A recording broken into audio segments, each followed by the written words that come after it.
அது உள்ளவரை நாடகம் நடக்காது.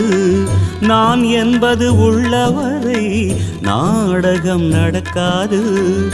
ஊனுடம்பை வெறுக்காமல் உனக்கேதும் புரியாது.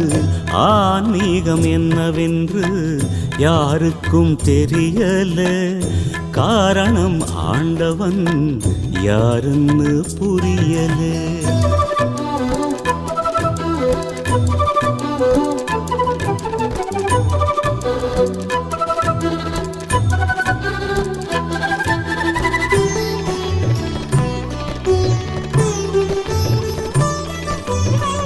காசியில் நீ குடிச்சாலும் வாசியை நீ புடிச்சாலும் சக்தி தரும் மந்திரங்கள் 1000 நீ படிச்சாலும் ஆசை குணம் அடங்காமல் ஆண்டவனும் தெரியும்.